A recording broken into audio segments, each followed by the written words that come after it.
What if I told you that everything you've learned about reading people, every body language book you've read, every TED Talk you've watched about crossed arms and micro expressions, is only scratching the surface of a much deeper truth? For years, we've been taught to look at the external. Does someone cross their arms? Are they maintaining eye contact? Which way are their feet pointing? And while these observations have their place, they've led us into a trap where we think we're understanding people when we're really just collecting surface-level data that can mislead us as often as it guides us. I'm here to tell you about something profoundly different, something that comes from ancient Buddhist wisdom, yet feels immediately relevant to our modern lives in 2026. This isn't about becoming a human lie detector. It's not about gaining some manipulative edge over others. It's about cultivating a way of being that allows you to perceive the deeper currents of human interaction, what I call energetic resonance, and to respond with both clarity and compassion. By the end of this video, you're going to understand why the body language approach, while interesting, is fundamentally limited. You'll discover a Buddhist secret that monks and contemplatives have been using for thousands of years to perceive true intentions. And most importantly, you'll learn practical techniques you can start using today to transform your relationships, navigate difficult conversations, and connect with others at a level of authenticity you may have never experienced before. This journey will take us through 5 essential stages: understanding the limitations of traditional body language, discovering the concept of energetic resonance, learning to quiet your mind through Buddhist practice, cultivating compassionate awareness, and finally applying profound clarity to create authentic connections in every area of your life. So let's begin by examining why the methods you've been taught might be keeping you from the deeper understanding you seek. Lesson 1: the limitations of traditional body language. Let me start with a story that might sound familiar. A few years ago, I had a colleague, let's call him Marcus, who was the master of body language. He'd read all the books.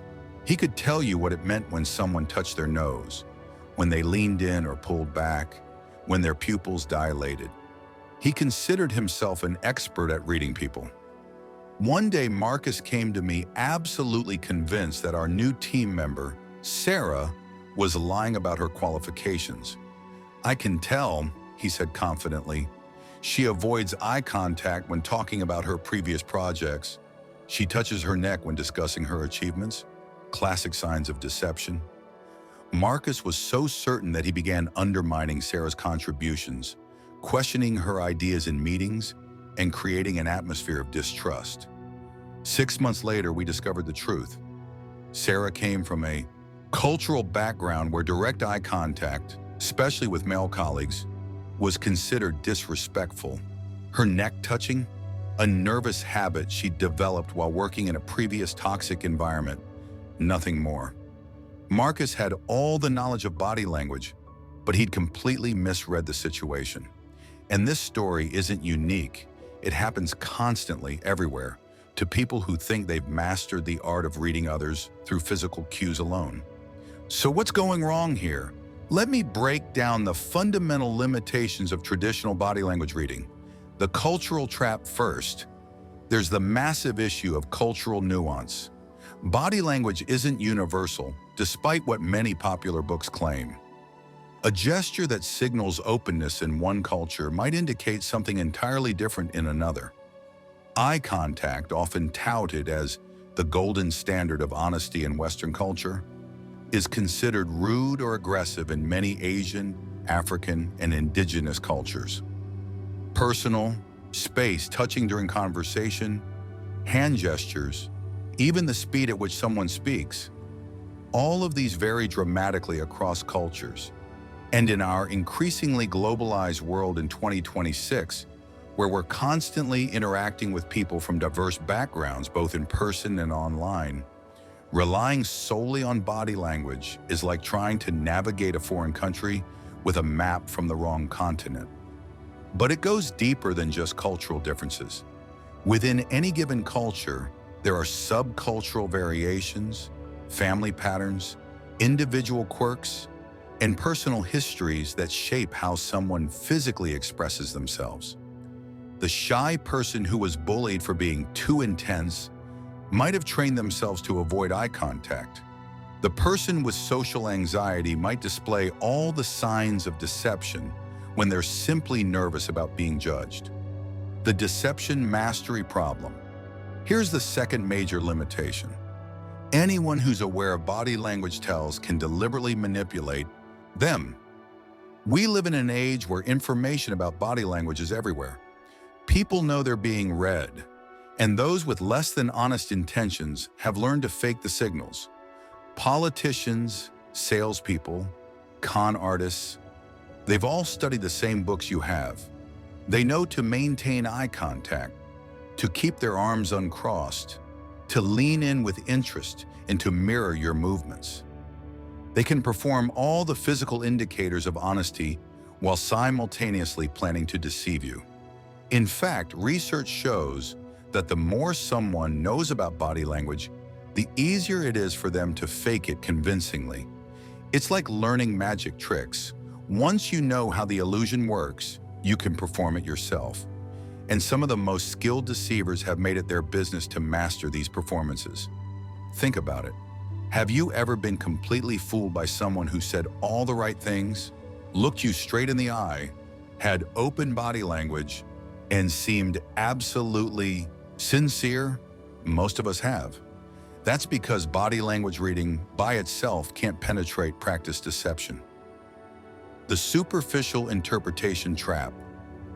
The third limitation is perhaps the most insidious, the tendency towards superficial interpretation. When we focus on cataloging physical cues, we often miss the forest for the trees. We become so busy checking off our mental list. Arms crossed, that means defensive. Touching one's face, that means lying. Fidgeting, that means nervous. That we disconnect from the actual human being in front of us. This checklist approach reduces the rich, complex experience of human interaction to a series of binary signals. But human beings aren't that simple. Someone might cross their arms because they're cold, or because it's comfortable, or because they're protecting a sensitive stomach, or yes, because they're feeling defensive. But that defensiveness might be entirely justified based on the conversation's content. Moreover, this reductive approach often becomes a self-fulfilling prophecy.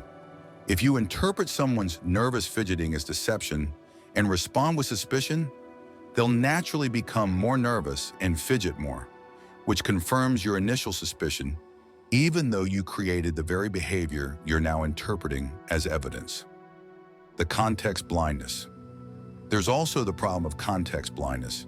Traditional body language reading often isolates individual signals without considering the broader context of the interaction, the person's baseline behavior, or the environmental factors at play. Someone might seem withdrawn and closed off, not because they have negative intentions toward you, but because they just received devastating news. Their closed body language isn't about you at all, but if you're only reading the surface signals, you might take it personally or misinterpret their state entirely. Similarly, someone might display all the signs of interest and engagement, not because they genuinely value what you're saying, but because they've just had 3 cups of coffee and they're physically energized.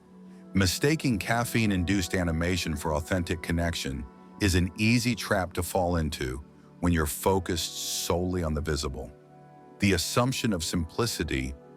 Perhaps most fundamentally, traditional body language reading assumes that human motivation and intention are simple enough to be expressed through and decoded from physical gestures.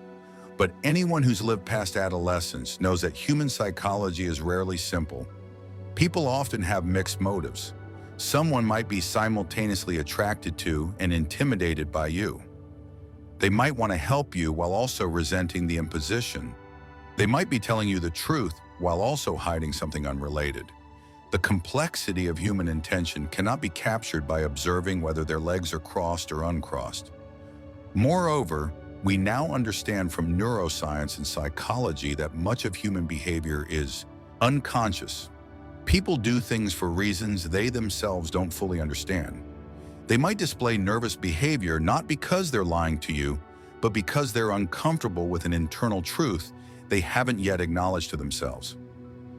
Reading their body language might tell you they're uncomfortable, but it won't tell you why or what it means for your interaction with them.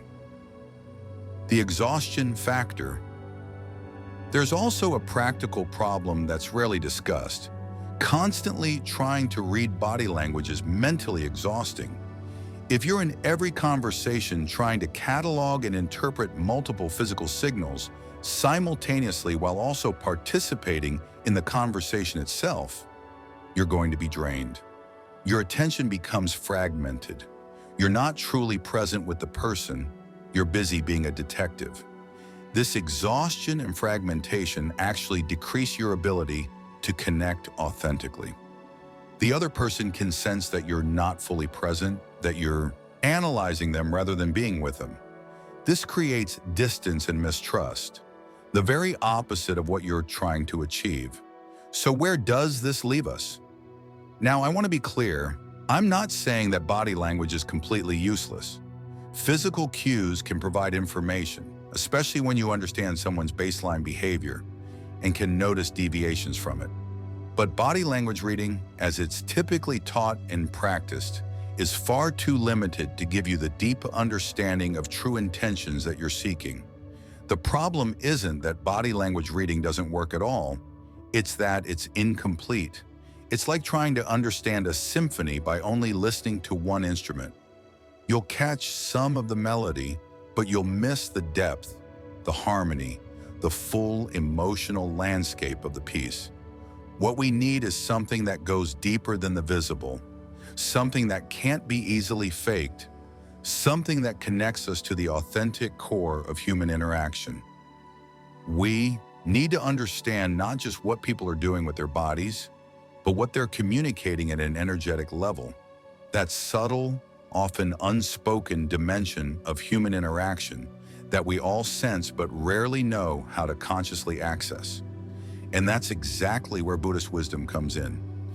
For thousands of years, contemplatives have been developing methods to perceive reality at a deeper level than the merely visible. They've understood something profound about human perception, that when we quiet the noise of our thinking minds and cultivate a particular quality of awareness, we can sense things that are invisible to ordinary observation. This isn't mystical nonsense. It's a practical skill that you can develop. And in the next section, we're going to explore exactly what this deeper perception is and how it works. Lesson 2, Beyond the Visible, Energetic Resonance. Let me ask you something. Have you ever walked into a room and immediately sensed tension, even though no one was? Arguing. Have you ever met someone who said all the right things, but something in your gut told you not to trust them? Have you ever felt instantly comfortable with a stranger, as though you'd known them for years? If you answered yes to any of these questions, and most people do, then you've already experienced what I call energetic resonance. You just might not have known what to call it or how to consciously work with it. What is energetic resonance? Energetic resonance is the subtle vibrational quality that every human being emits, based on their internal state, their emotions, intentions, thoughts, and deeper motivations. This isn't some new age concept I'm making up. It's a phenomenon that's recognized across contemplative traditions and is increasingly being validated by research in fields like social neuroscience and psychophysiology. Here's what's happening. Human beings are constantly emitting information beyond words and visible gestures. Our nervous systems are literally electromagnetic. Our hearts generate electromagnetic fields that extend several feet beyond our bodies and can be detected by sensitive instruments. Our emotional states affect our biochemistry, which affects our scent, our thermal signature, the minute changes in our skin tone and muscle tension. But more than these measurable physical phenomena, there's something even more subtle happening. When you're in the presence of another person, Your nervous system is subconsciously picking up thousands of microsignals. The rhythm of their breathing, minute changes in their skin color, indicating emotional shifts, subtle vocal tones, pheromonal information, and patterns you can't consciously identify, but your unconscious mind processes instantly. All of this information combines to create what we experience as a feeling about someone, a sense of their internal state that bypasses our rational analysis. This is energetic resonance, the comprehensive subconscious perception of another person's being that manifests as intuition, gut feeling, or simply a sense of knowing. The science behind the intuition. Let me ground this in some science because I want you to understand that this isn't mysticism. It's how human perception actually works when we learn to pay attention. Research in social neuroscience has revealed the existence of mirror neurons, brain cells that fire both when we act and when we observe someone else performing that action. This neural mirroring is the basis of empathy and our ability to understand others' intentions. When you watch someone reach for a cup, your mirror neurons for reaching activate, giving you an immediate, precognitive understanding of their intention. But mirror neurons do more than just replicate actions. They also reflect emotional states. When someone near you is anxious, your mirror neurons pick up the micro-expressions, the subtle body tension, the changes in breathing rhythm, and your own nervous system begins to resonate with that anxiety.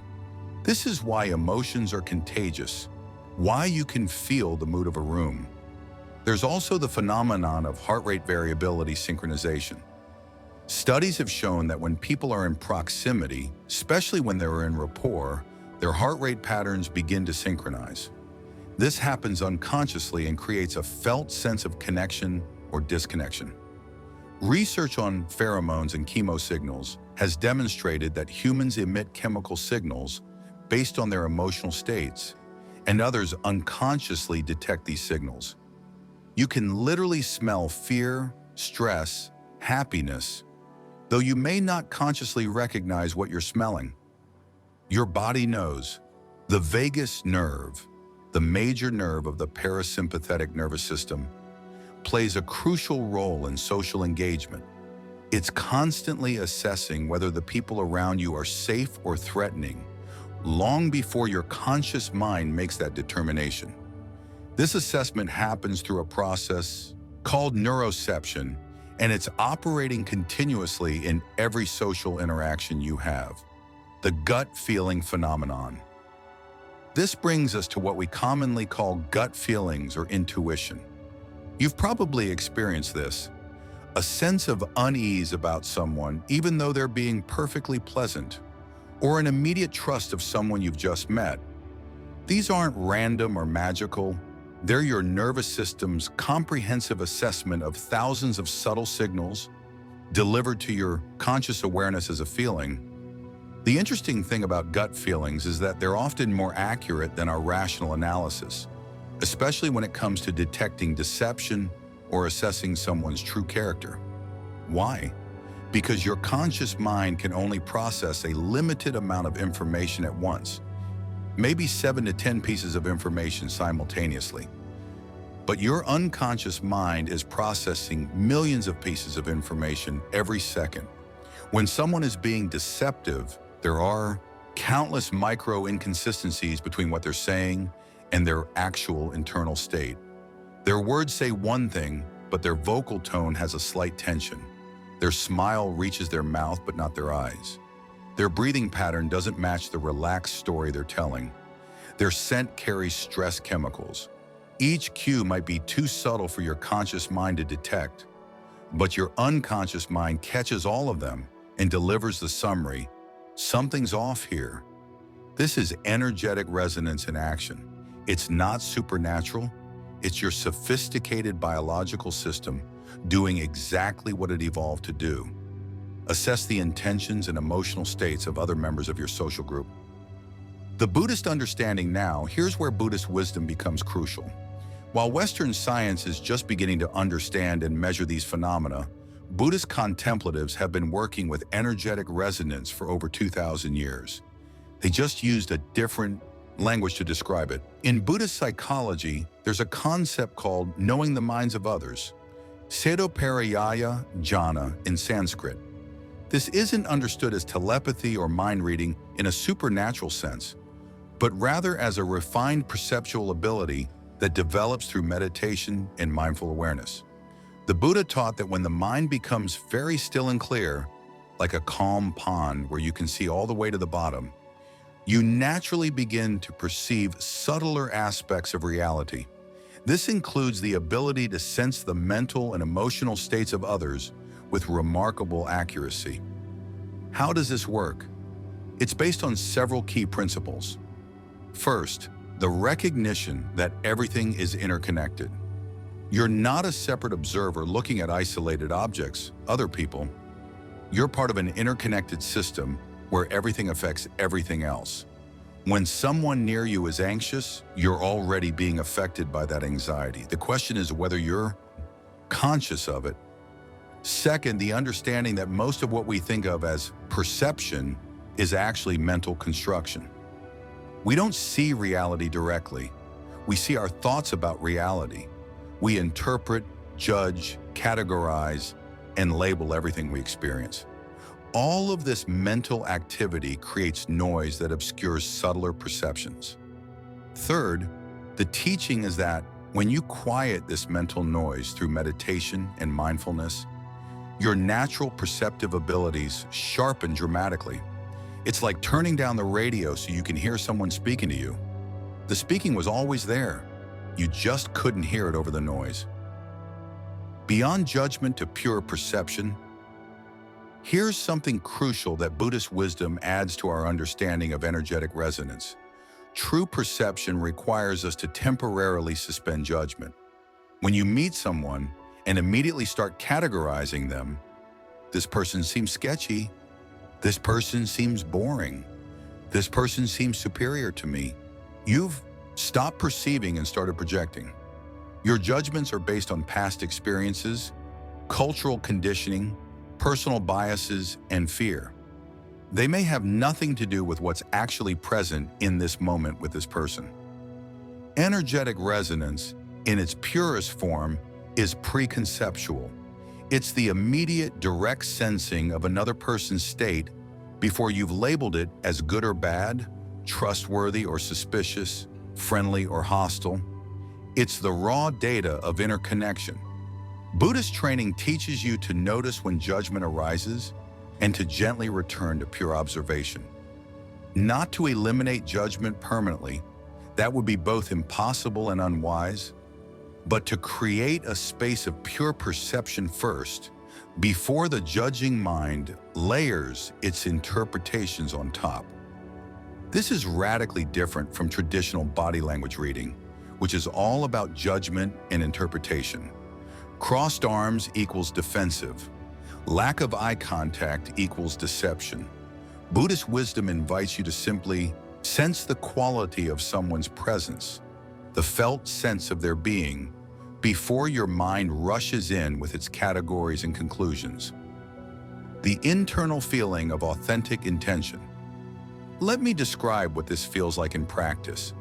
When you're in the presence of someone whose intentions are genuinely aligned with their words, someone who is authentic and sincere, there's a quality of coherence you can feel. It's as though their whole being is oriented in one direction. There's no internal conflict, no hidden agenda. This coherence creates a sense of ease, of trustworthiness, even if you can't articulate why you feel that way.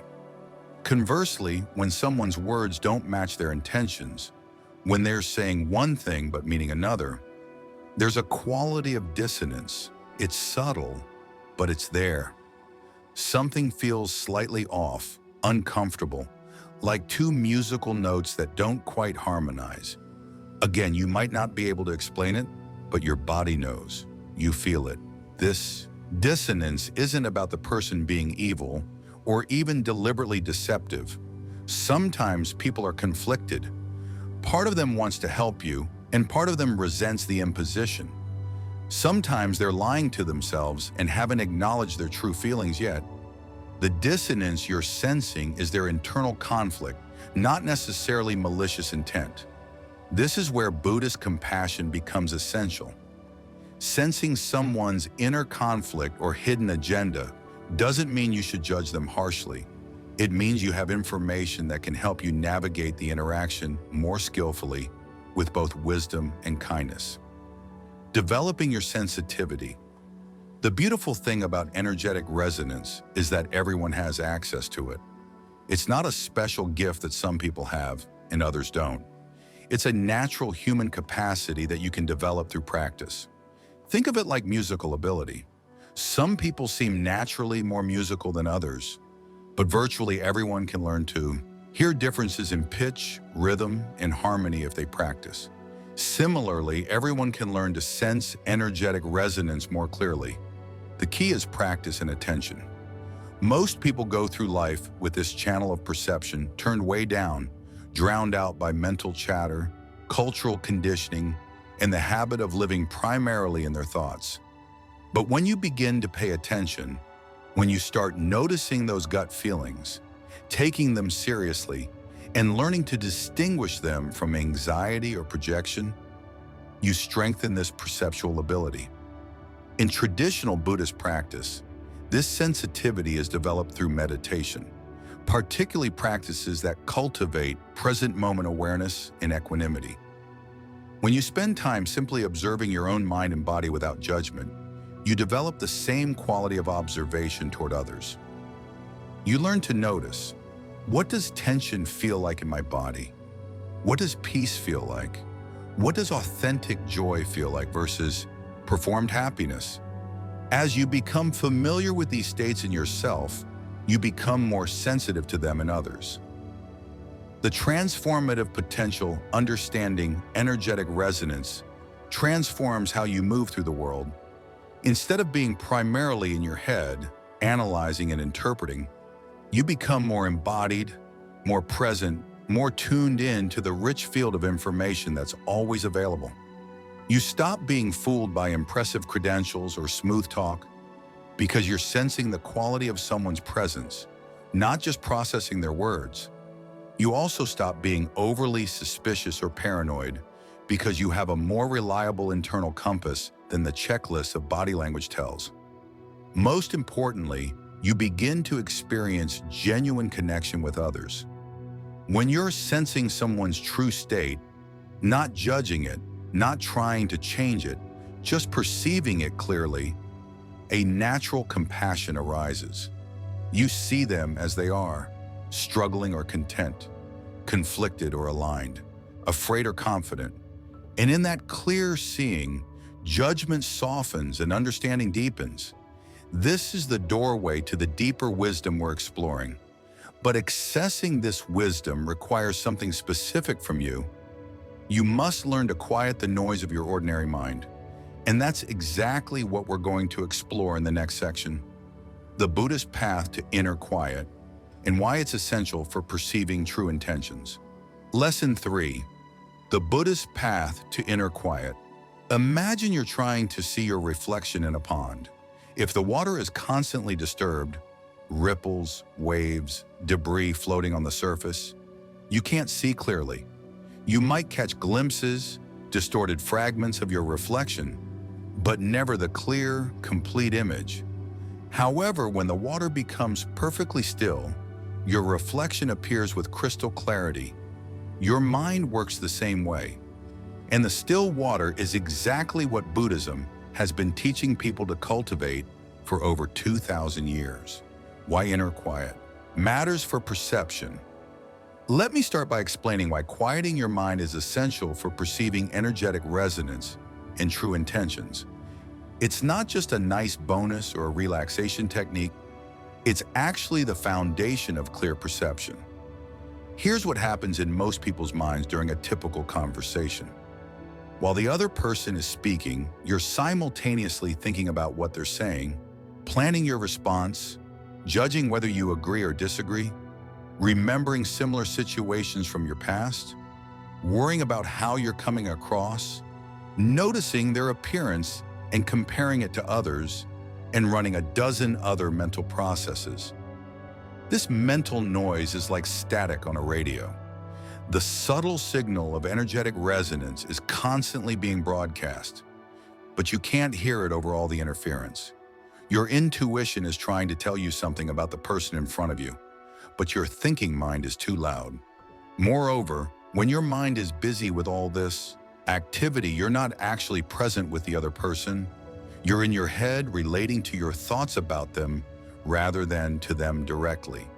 You're essentially talking to a mental construct, your idea of who they are, rather than experiencing the living, breathing human being in front of you. The Buddhist path to inner quiet addresses this directly. It's not about eliminating thoughts. That would be impossible and unnatural. It's about changing your relationship to thoughts so they no longer dominate your experience. It's about creating spaces of stillness between the thoughts, where direct perception can occur. The core principle, mindful presence. At the heart of Buddhist practice is mindfulness, the quality of being fully present with whatever is happening right now, without getting lost in thoughts about the past or future, without judging or trying to change what is. Now, mindfulness has become quite trendy in recent years, and the word is thrown around a lot. But let me be clear about what I mean by it in this context. Mindful presence isn't about relaxation, though that may happen. It's not about feeling calm or peaceful, though that may arise. It's about wakefulness, being fully conscious and aware in this moment with curiosity and openness to whatever is present. When you're mindfully present with another person, you're not primarily thinking about them. You're directly experiencing them. You're aware of their presence, their energy, the quality of their being. You're also aware of your own reactions, the thoughts, feelings, and sensations that arise in you in response to them. But you're not getting lost in those reactions. You're observing them with a degree of space and clarity. This mindful presence creates the optimal conditions for sensing energetic resonance. Your attention is directed outward to the other person, but it's not filtered through layers of judgment, projection, and mental storytelling. You're receiving information directly before your conceptual mind categorizes and interprets it. Practical technique. 1. Basic breath awareness. Let me give you a practical, accessible technique you can start using today. This is the foundation of Buddhist meditation practice, and it's remarkably simple, though not always easy. Sit comfortably, either on a chair or on a cushion on the floor. You don't need any special posture, just sit in a way that's alert but relaxed. Close your eyes or lower your gaze. Now bring your attention to your breath, not controlling it, not trying to breathe in any special way, just noticing the natural flow of breathing in and breathing out. You might notice the sensation of air moving through your nostrils or the rise and fall of your chest or belly. Choose one of these areas to focus on. Here's what will happen. Within seconds, your mind will wander. You'll start thinking about something else, what you need to do later, something someone said to you, a worry, a plan, fantasy. This is completely normal. This is what minds do. The practice is simple. When you notice that your mind has wandered, gently bring your attention back to your breath. No judgment, no frustration, just a patient, gentle return to the breath, again and again and again. This might sound boring or pointless, but it's actually profoundly important. Each time you notice that your mind has wandered and bring it back, you're training your attention. You're learning to catch yourself when you're lost in thought. You're developing the ability to distinguish between being present and being lost in mental activity. Start with just 5 minutes a day. Set a timer, sit down, and follow your breath. When your mind wanders, and it will hundreds of times, gently return to the breath. That's it. That's the practice. What you're developing here is the foundation of inner quiet. You're learning that you are not your thoughts. You're the awareness that notices thoughts. You're creating a relationship in your mind where you can observe its activity without being completely identified with it. This is crucial for perceiving energetic resonance. When you can notice your thoughts arising without immediately believing them or following them, you create space for subtler perceptions to emerge. You can have the thought, "This person seems untrustworthy." Notice it as just a thought and simultaneously stay open to the direct felt sense of the person's actual energy. Practical technique 2. Body scan for grounding. Here's a second technique that's particularly useful before important interactions, where you want to be able to perceive clearly. Sit or lie down comfortably.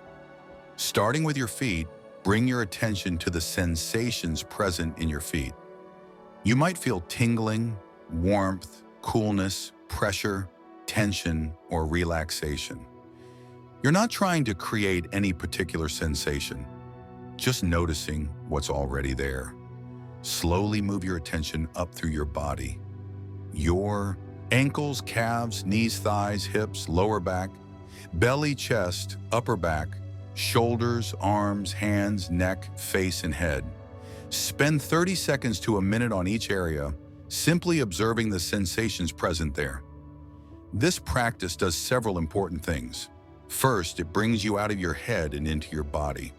Most of us live primarily in our thoughts, disconnected from physical sensations. But as we discussed in the previous section, much of the information about energetic resonance comes through bodily sensing. Gut feelings, intuition, the felt sense of another person's presence. If you're not connected to your body, you can't access this information. Second, the body scan calms your nervous system. When you're anxious or stressed, your attention becomes narrow and rigid. You go into a kind of tunnel vision, focused on potential threats, unable to take in subtle information. By scanning through your body with patient, curious attention, you activate your parasympathetic nervous system, the rest and digest system that creates the internal conditions for open, receptive awareness. Third, this practice helps you establish a baseline awareness of your own internal state. Before you meet with someone, if you take 3 minutes to scan through your body and notice how you feel, you'll have a reference point. Then when you're with that person, you can notice what changes. Do you suddenly feel tension in your chest that wasn't there before? Does your breathing become shallow? Does a knot form in your stomach? These bodily changes are often your unconscious mind's first response to someone's energy. They're picking up something before your thinking mind has processed it. But you can only notice these signals if you're connected to your body and aware of your baseline state. Practical technique 3. Thought labeling. Here's a technique that's particularly helpful for dealing with the constant stream of judgments that arise when we interact with others.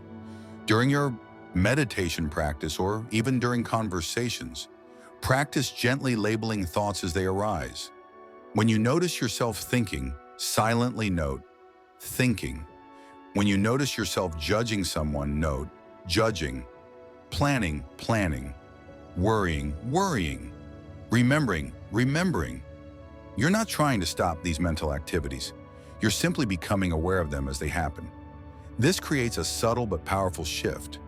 Instead of being completely immersed in the thought, believing it, following it, building a whole narrative around it, you're observing it as a mental event that's arising and passing. For example, you might be talking to someone and have the thought, "This person is trying to manipulate me." If you're completely identified with this thought, it becomes your reality, and you'll respond to the person based on this assumption. But if you can catch it and label it, judging, you create a little space. The thought is still there, but now you can also stay open to other possibilities. Maybe they are trying to manipulate you. Maybe they're not. And this is your own anxiety speaking. Maybe the situation is more complex than this simple judgment suggests. This technique is especially valuable because it helps you distinguish between direct perception, energetic resonance, and mental interpretation, judgment. The direct perception might be a felt sense of discomfort or incongruence. The mental interpretation is your mind story about what that sensation means. Both can be valuable, but they're different, and confusing them leads to misunderstanding. Practical technique. 4. Present moment anchoring. This is a technique you can use anytime, anywhere, especially during interactions when you notice yourself getting lost in thought or becoming reactive. Choose a physical sensation that's always available to you as an anchor to the present moment. This could be the feeling of your feet on the ground, your hands resting in your lap, or even the sensation of breathing. Make this your home base. During a conversation, whenever you notice yourself getting caught up in thoughts, planning what to say next, judging what the other person just said, worrying about how you're coming across, simply bring your attention back to your anchor sensation. Feel your feet on the ground for just a second. Notice one breath. Touch your hands together. This simple action pulls you out of the thought stream and back into direct experience. It's a reset button for your awareness. And from this place of grounded presence, you're much more likely to perceive energetic resonance accurately. You can do this dozens of times in a single conversation. The other person won't even notice. It takes less than a second. But each time you do it, you're choosing presence over mental distraction. You're creating the inner quiet that allows clear perception. The progressive nature of inner quiet. I want to be realistic with you. Developing inner quiet is not a quick fix. It's not something you achieve once and then have forever. It's a practice, an ongoing cultivation that deepens over time. When you first start meditating, 5 minutes might feel like an eternity. Your mind will seem more chaotic than ever. Not because meditation is making it worse, but because you're finally paying attention to what's always been happening. It's like turning on the light in a room you thought was empty and discovering it's full of activity. This can be discouraging, but it's actually a good sign. It means you're becoming aware. You're starting to notice the constant mental chatter that normally operates below your conscious awareness. Over time, weeks and months of consistent practice, something shifts. The periods of stillness between thoughts become longer. The intensity of thoughts decreases. You develop the ability to notice thoughts arising without getting swept away by them. Your mind becomes less like a turbulent ocean and more like a lake with ripples, still active, but fundamentally calm beneath the surface activity. This is when perception really begins to clarify. You'll notice yourself picking up on things you would have missed before. You'll have accurate intuitions about people's intentions. You'll sense the emotional atmosphere of a room as soon as you walk in. You'll know when someone is being genuine and when they're performing. But here's the paradox. As your perception becomes clearer, you also become more humble about it. You realize that people are complex, that situations are nuanced, that your perceptions are one valid perspective, but not the absolute truth. This humility is crucial. It protects you from the arrogance that can come with increased perceptive ability. Integrating inner quiet into daily life. While formal meditation practice is valuable, the real power comes when you integrate this quality of inner quiet into your daily life, especially into your interactions with others. This means approaching each conversation as a kind of meditation. You're not trying to control the conversation or always be thinking 3 steps ahead. You're present with what's happening moment by moment. You're listening not just to words, but to the quality of someone's presence. You're aware of your own reactions without being controlled by them. This is radically different from how most people approach conversation. Most people are either performing, trying to make a particular impression, or they're in their heads planning their next comment. Very few people are truly present, truly listening, truly experiencing the other person. When you bring inner quiet to a conversation, the interaction transforms. The other person often becomes calmer and more present too, because consciousness is contagious. Your quality of attention invites them into a deeper level of authenticity. And from this place of quiet presence, perceiving true intentions becomes a natural. You're not trying to read people or figure them out. You're simply aware, open, receptive, noticing what's actually present beneath the surface of words and gestures. The foundation is set. Inner quiet is the foundation. Without it, all the other practices and understandings we're discussing remain theoretical. With it, everything else becomes accessible. But there's another essential element we need to explore, one that Buddhist wisdom places at the very heart of understanding others: compassion. Not the sentimental, emotional version of compassion, but a clear-eyed, spacious compassion that allows you to perceive someone's true intentions without judgment clouding your vision. That's what we're going to explore in the next section. How cultivating compassionate awareness transforms not only what you perceive, but how you relate to what you perceive.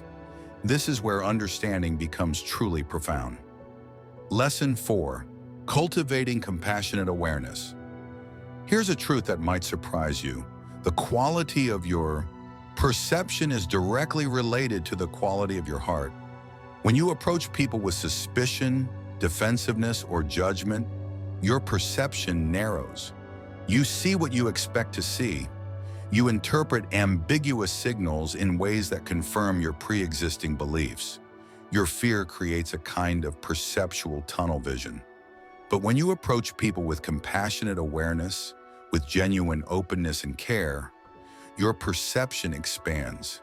You become capable of holding complexity, of seeing the full humanity of the person in front of you, including their contradictions and struggles. This isn't just philosophical musing, it's practical wisdom that directly impacts your ability to understand true intentions. The self-compassion foundation. Before we can talk about compassion toward others, we need to talk about self-compassion.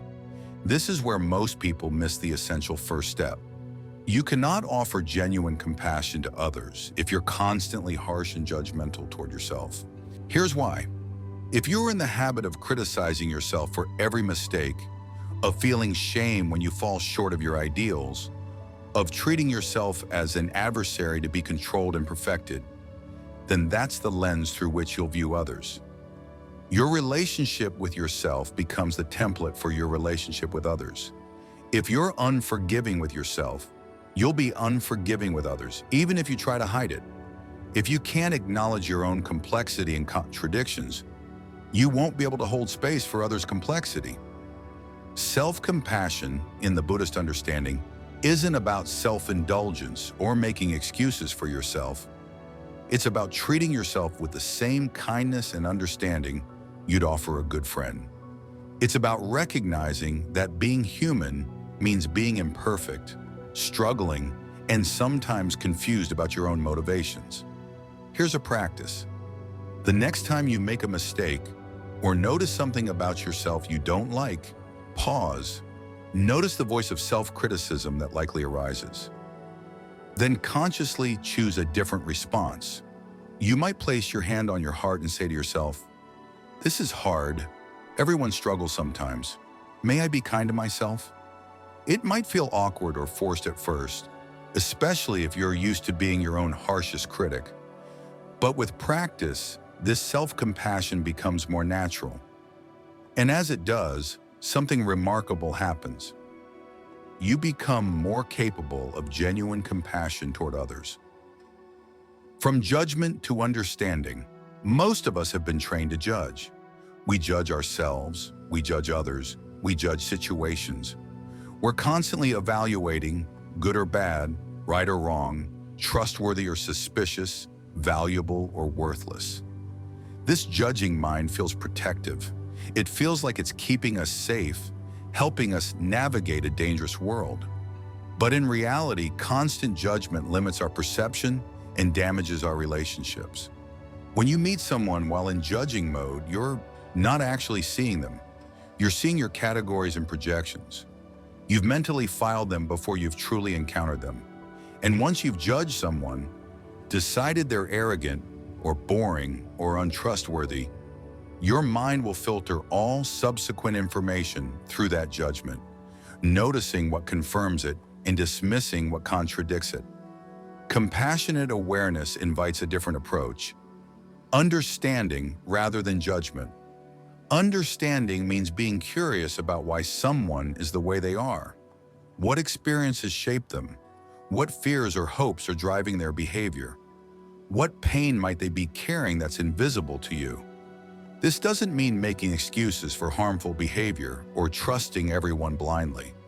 It means recognizing that everyone's behavior makes sense from their own perspective, given their history, their beliefs, their current circumstances, and their capacity in this moment. When you shift from judging to understanding, perception opens up. You might notice, for example, that the person who seems arrogant is actually deeply insecure and trying to protect themselves. The person who seems cold might be struggling with depression or grief. The person who seems manipulative might have learned in childhood that indirect communication was the only safe way to get their needs met. None of this excuses their behavior, but it provides context. And with context comes both a clearer perception of their true intentions and more skillful ways of interacting with them. The practice of metta, loving kindness. In Buddhist tradition, there's a specific practice for cultivating compassion called metta, often translated as loving kindness. This practice is thousands of years old, and it's remarkably powerful for transforming how you relate to others. Here's a simple version you can practice. Sit comfortably and take a few breaths to settle. Start by directing kind wishes toward yourself. May I be happy. May I be healthy. May I be safe. May I live with ease. Say these phrases slowly, allowing yourself to feel the meaning behind them. You're not trying to force any particular feeling, just offering these wishes to yourself with sincerity.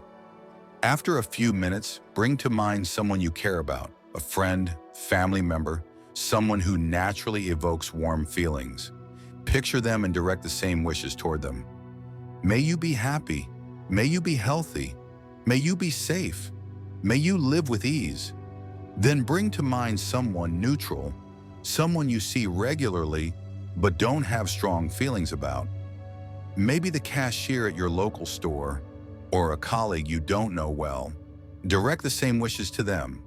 Finally, and this is where it gets challenging, bring to mind someone you have difficulty with. Someone you find annoying, someone you conflict with, or someone whose intentions you doubt. Without forcing it, see if you can offer them the same wishes. May you be happy. May you be healthy. May you be safe. May you live with ease. This last part often feels impossible at first.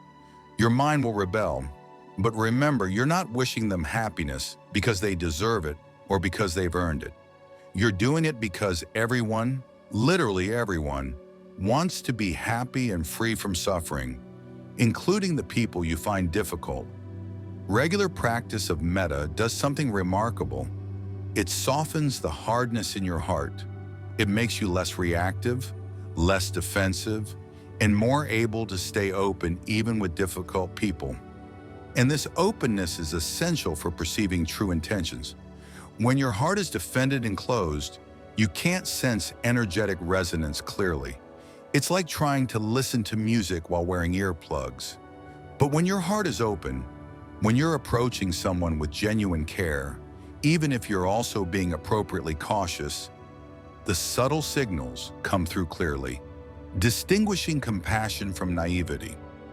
Let me address a concern you might have. If I'm compassionate and understanding toward everyone, won't I be taken advantage of? Won't I miss red flags? Isn't some judgment necessary for protection? This is a crucial distinction. Compassionate awareness is not the same as naive trust. It's not about assuming everyone has good intentions or ignoring warning signs. It's about holding a both-and rather than an either-or perspective.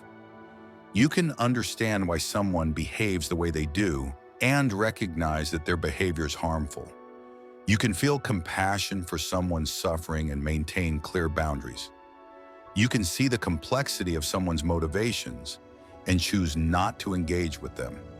In fact, compassionate awareness often makes you more discerning, not less. When you're not caught up in reactive judgment, when your heart is open, but your eyes are clear, you perceive people more accurately. You can sense the difference between someone who's struggling but fundamentally well-intentioned and someone who's genuinely manipulative or harmful. The person who's struggling will have a quality of coherence to their energy, even if that energy is troubled. There's a sincerity to their suffering. The manipulative person will have that quality of dissonance we talked about earlier. A split between what they're showing and what they're feeling, a performance rather than authentic expression. Compassionate awareness helps you perceive this distinction without getting caught in reactivity. You're not paranoid and suspicious of everyone, but you're also not blindly trusting. You're awake, seeing clearly, responding skillfully. Empathy versus discernment. There's another important distinction to make: the difference between empathy and discernment of true intention. Empathy is the ability to feel what another person is feeling, to resonate emotionally with their experience. When someone is sad, you feel sadness. When someone is joyful, you feel joy. Empathy is valuable, but it can also be overwhelming and confusing if you don't have good boundaries. Discernment is different. Discernment is the ability to clearly perceive what someone is experiencing and what their intentions are, without necessarily taking on their emotional state yourself. You can recognize that someone is angry without becoming angry yourself. You can sense that someone is afraid without becoming fearful. In fact, if you're too empathically merged with someone, if you're feeling exactly what they're feeling, you might lose your clarity. You become emotionally entangled, and it's hard to see the situation objectively. Compassionate awareness involves both empathy and discernment, held in balance. You care about the person's experience, empathy, but you also maintain enough space to see it clearly, discernment. You're with them, but you haven't lost yourself in their experience. This balanced state is optimal for perceiving true intentions. You're connected enough to sense their energetic state, but separate enough to observe it clearly without being swept away by it. Working with difficult people. Let's get practical. How do you maintain compassionate awareness with someone you find genuinely difficult or whose intentions seem questionable? First, remember that compassion doesn't require liking someone or agreeing with them. It simply means recognizing their humanity and their desire to be free from suffering, even if they're going about it in harmful or misguided ways. When you're with someone difficult, you might practice this internal reflection. This person, like me, wants to be happy. This person, like me, has experienced pain and disappointment. This person, like me, is doing their best with the resources and understanding they have, even if their best isn't very good right now. This doesn't mean excusing harmful behavior. It means contextualizing it within the larger truth of human suffering and aspiration. Second, use the difficult interaction as a practice opportunity. Notice when your heart closes, when judgment arises, when you want to attack or defend. These are natural reactions, but you don't have to be controlled by them. You can feel them, acknowledge them, and then consciously choose to return to open awareness. This is advanced practice. It's much easier to be compassionate with people you like, but the people who challenge you are your greatest teachers. They show you where your compassion is conditional, where your awareness is still clouded by reactivity. Third, maintain clear boundaries while keeping an open heart. You can refuse someone's request while still respecting their humanity. You can disagree with someone while still recognizing their perspective has internal logic. You can protect yourself from someone's harmful behavior while still wishing them well from a distance. These aren't contradictions. They're the mark of mature compassion. It's not all or nothing. It's nuanced, contextual, and responsive to the actual situation, rather than to your ideas about how you should be. the transformation of perception. Here's what happens when you consistently practice compassionate awareness. Your perception fundamentally transforms. You stop experiencing interactions as potential threats or competitions. You stop constantly evaluating whether people are on your side or against you, whether they're superior or inferior to you, whether you should trust or suspect them. Instead, you start experiencing interactions as meetings of consciousness. Two human beings, both struggling with existence, both seeking happiness and trying to avoid suffering, both carrying invisible histories and wounds and hopes. From this place, perceiving true intentions becomes easier because you're not projecting your fears onto the situation. You're not seeing threats where none exist, and you're not missing genuine red flags because you're too defensive to notice them. You become like a clear mirror that reflects accurately without distortion. The person's energy, their intentions, their emotional state, their authenticity or lack thereof, is reflected in your awareness without being distorted by your judgment, fear, or need to control. This is the profound clarity that Buddhist practice cultivates. It's not about becoming passive or weak, it's about becoming awake, seeing what's actually present rather than what you fear or hope is present. The ripple effect. There's one more crucial point about compassionate awareness. It affects the other person. When you're with someone who's approaching you with judgment and suspicion, you naturally become more guarded. You might even start displaying the very behaviors they're looking for. The nervousness that looks like deception, the defensiveness that looks like aggression. But when you're with someone who's approaching you with genuine openness and compassion, even if they're also being appropriately discerning, you naturally relax. Your authentic self emerges more easily. There's less need to perform or protect yourself. This means that compassionate awareness doesn't just help you perceive others more clearly, it actually helps others be more genuine with you. You create a field of safety and acceptance that invites authenticity. This is powerful medicine for all relationships. Whether in your family, at work, in new social situations, or in difficult conversations, bringing compassionate awareness transforms the quality of connection that's possible. Bringing it all together, we've now explored the limitations of traditional body language, the reality of energetic resonance, the necessity of inner quiet, and the power of compassionate awareness. These aren't separate techniques, they're aspects of a single approach to human interaction. You quiet your mind so you can perceive subtly. You open your heart so you can perceive accurately and non-defensively.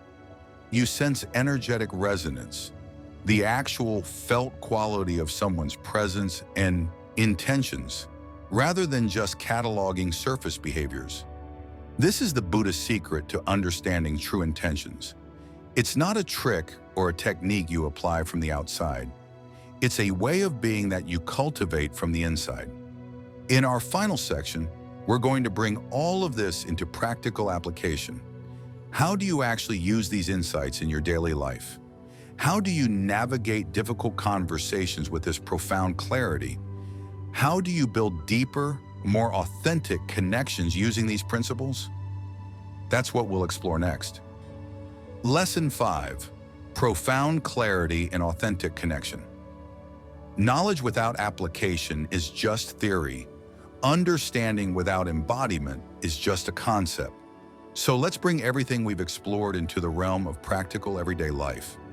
Let's talk about how you actually use these Buddhist insights to navigate your relationships with profound clarity and create authentic connections.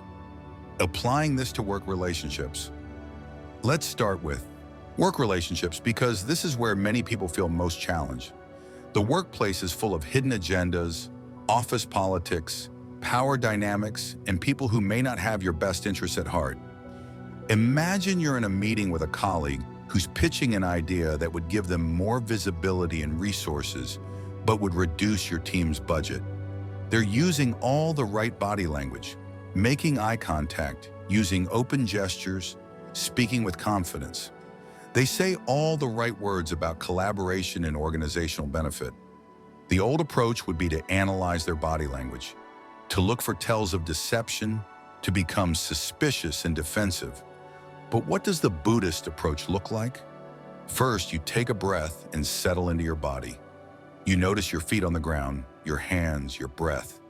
This takes 3 seconds and grounds you in the present moment rather than in your anxious thoughts about what this proposal might mean for you. Second, you consciously soften any defensiveness in your heart.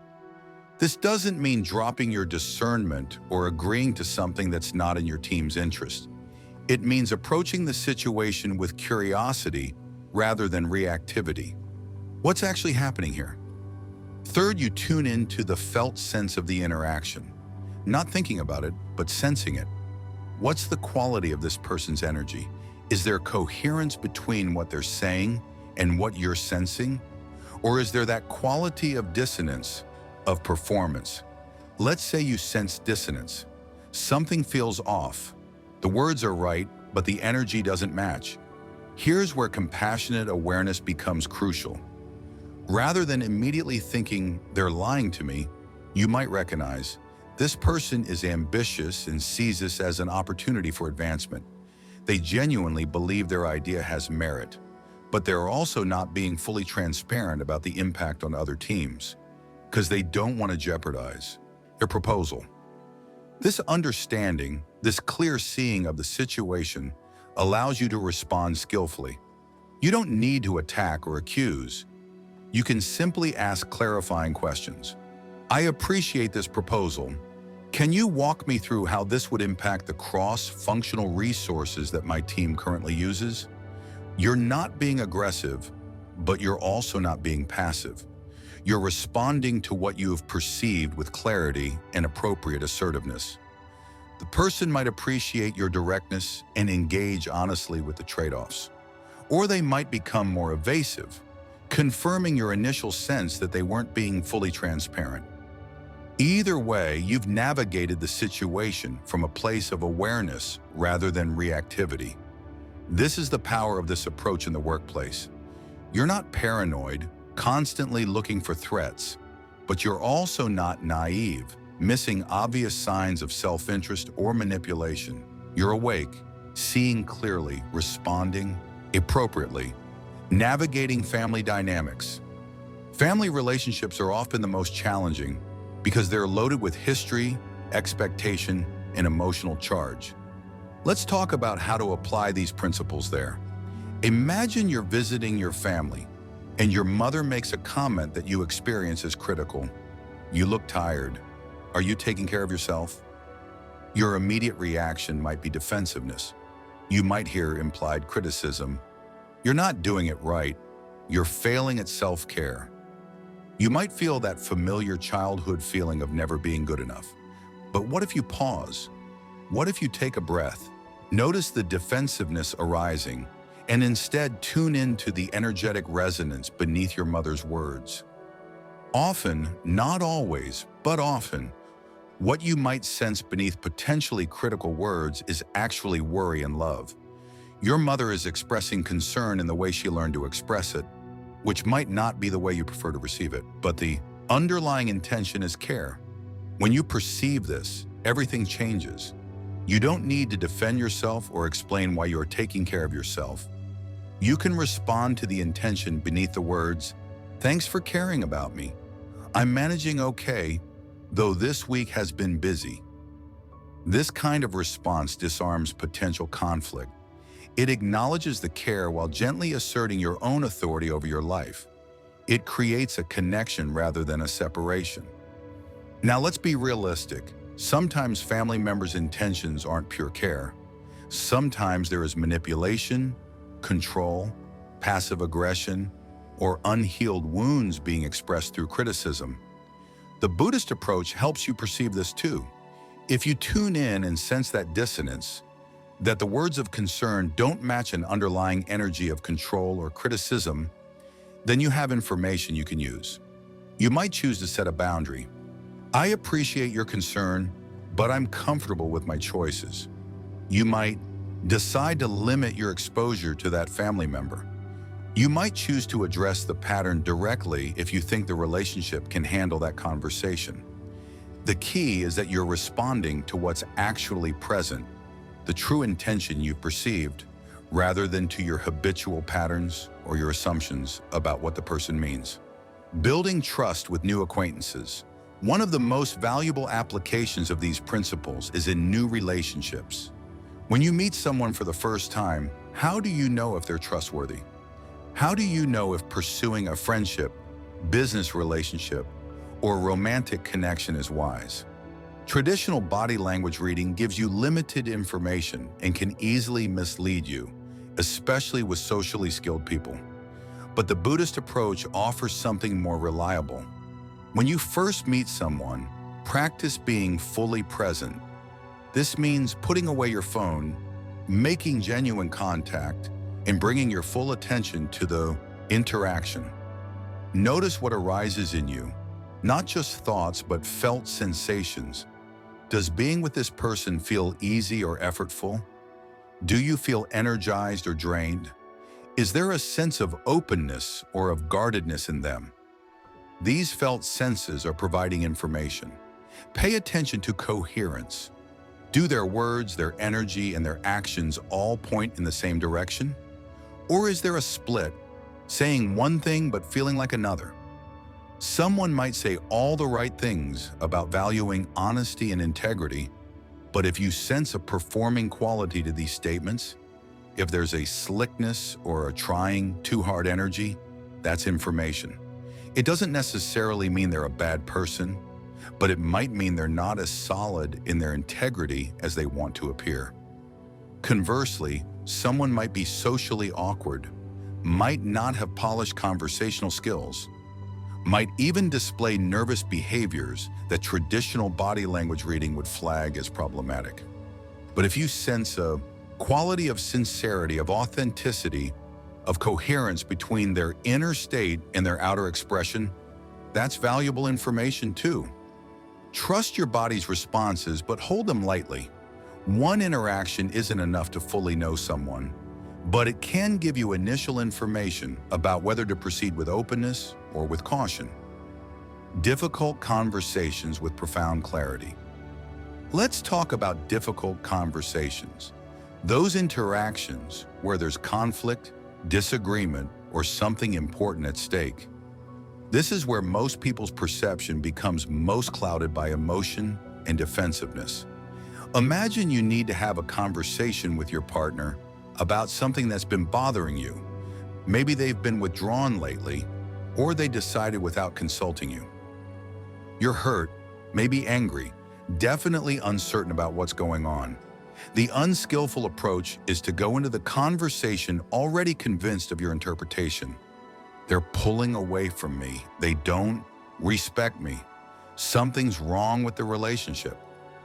You're defending against your fear before you've even heard what they have to say. The skillful approach begins before the conversation starts. You take time to settle yourself. Maybe you meditate for 10 minutes. Maybe you do a body scan. You acknowledge your feelings, the hurt, the fear, the uncertainty, without being controlled by them. Then you approach the conversation with genuine curiosity, not fake curiosity where you're really just waiting for them to confirm your suspicions. Real curiosity. I've noticed you've been distant lately. I'm concerned and I'd like to understand what's happening for you. As they respond, you practice everything we've discussed. You stay present. You notice your reactive thoughts without immediately believing them. You tune into the felt sense of what they're communicating, not just their words, but the quality of their presence. Maybe what you discover is that they've been stressed about work and didn't want to burden you with it. Maybe they're dealing with a family issue they're not ready to talk about. Maybe they did feel hurt by something you did and have been processing it internally.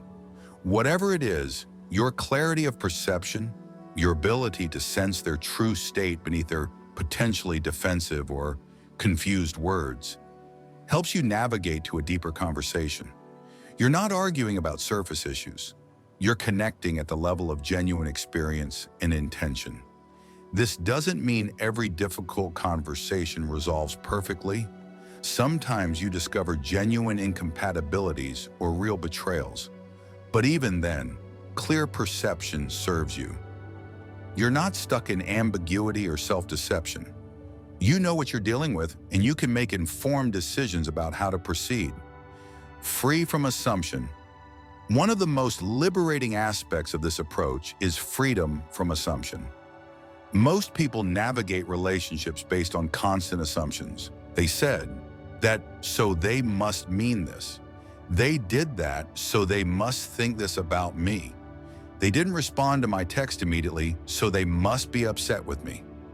These assumptions create enormous suffering. We build entire narratives in our minds about what's happening in our relationships, and these narratives are often completely wrong. Then we react to our narratives rather than to reality, which creates confusion and conflict. The Buddhist approach offers an alternative: direct perception combined with humble acknowledgement that you might not have the complete picture. When you tune into energetic resonance, you get information, but you hold that information as data, not as absolute truth. You might sense that someone is upset, but you don't assume you know why or what it means. You might sense that someone is being inauthentic, but you don't assume you know their full story. This creates space for genuine inquiry. Instead of, "I know you're mad at me," you might say, "I'm sensing some tension. Is everything okay?" Instead of, "You're obviously lying," you might say, "Something feels off. Can we talk about what's really going on?" This approach invites the other person into authenticity rather than putting them on the defensive. It acknowledges your perception while remaining open to their perspective. It's both clear and humble, a powerful combination. Building deeper, more authentic connections. Everything we've discussed leads to this: the possibility of a genuine connection. Not surface-level socializing, not performing for each other, not strategic interaction, but a real meeting of human consciousness.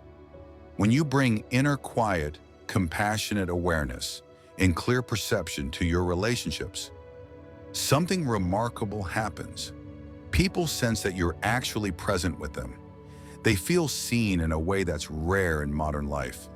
They recognize, consciously or unconsciously, that you're not judging them or trying to manipulate them.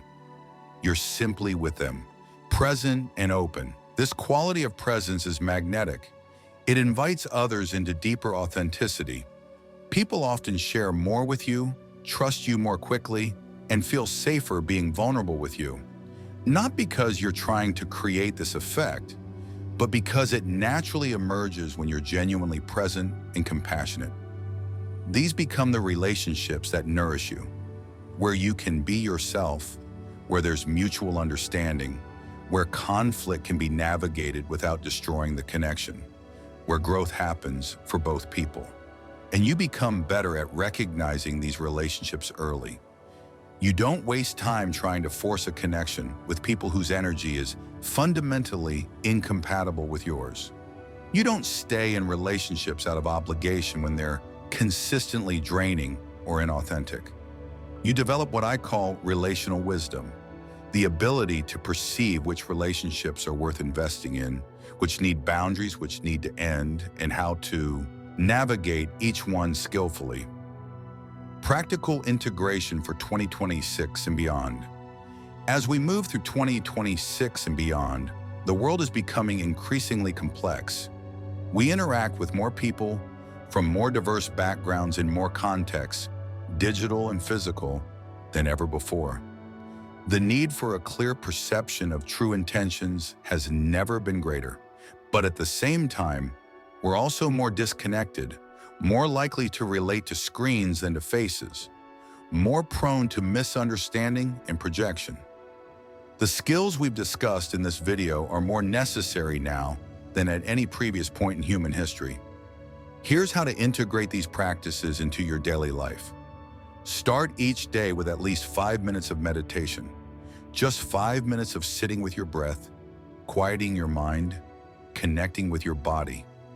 This sets the tone for clearer perception throughout the day. Before important interactions, meetings, difficult conversations, first dates, family gatherings, take 3 conscious breaths. Ground yourself in your body.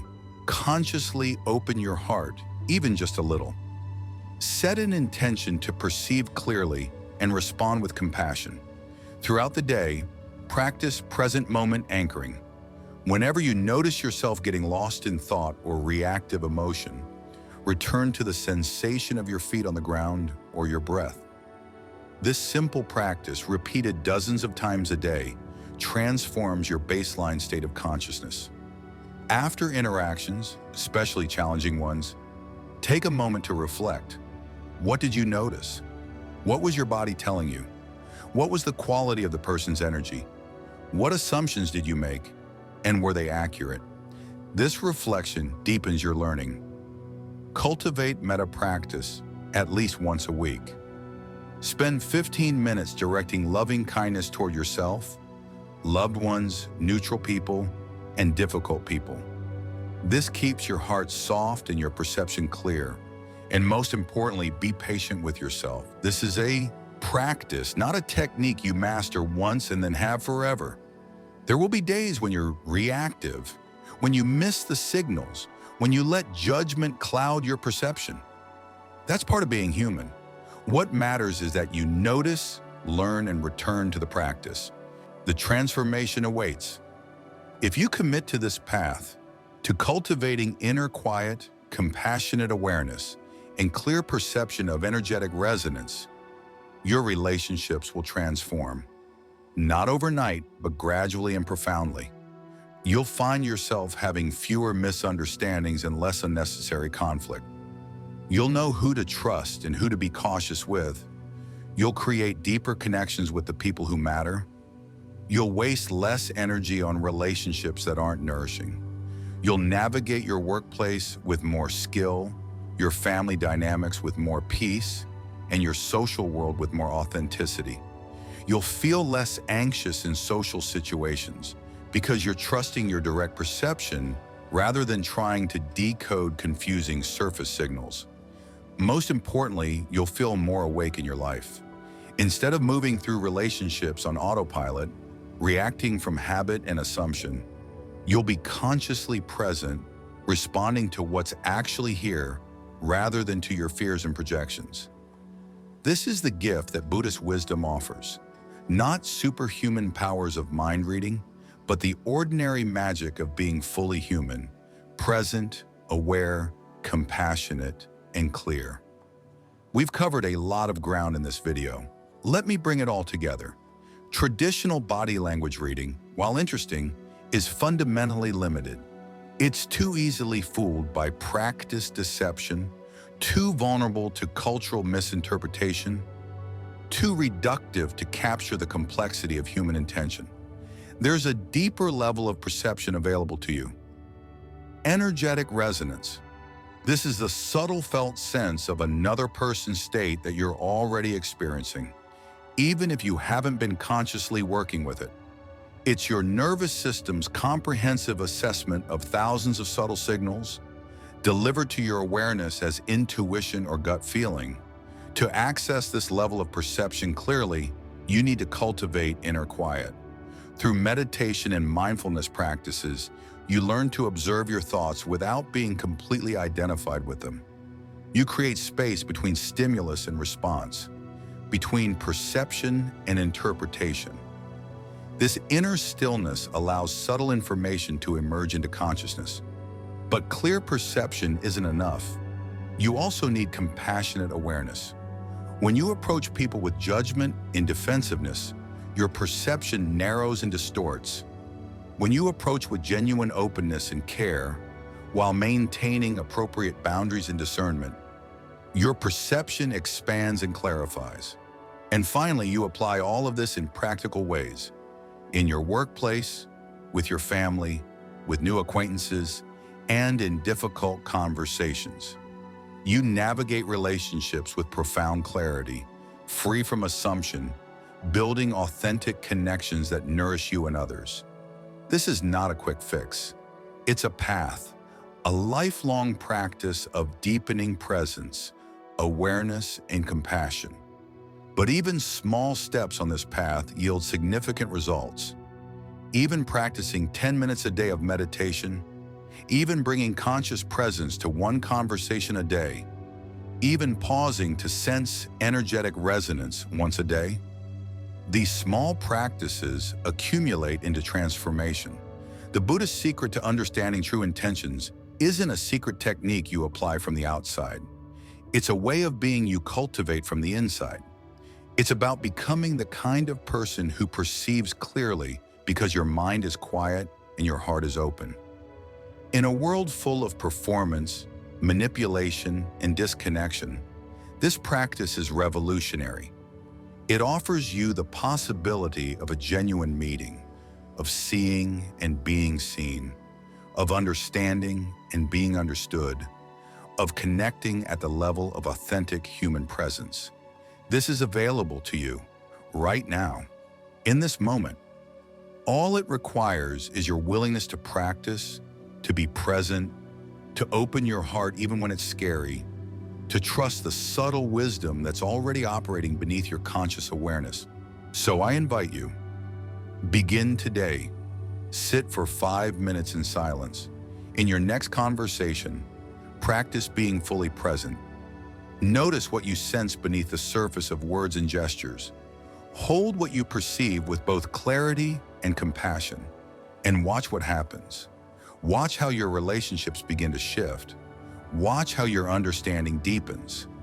Watch how the mystery of other human beings becomes a little less mysterious, not because you figured everyone out, but because you've learned to be present with the truth of each moment, each person, each interaction. This is the path. This is the practice. This is the profound transformation that awaits you when you go beyond body language to embrace the Buddhist secret of understanding true intentions. Thank you for spending this time with me. May your practice deepen. May your relationships flourish. May you find the clarity and connection you seek. Until we meet again, take care of your beautiful mind and your precious heart.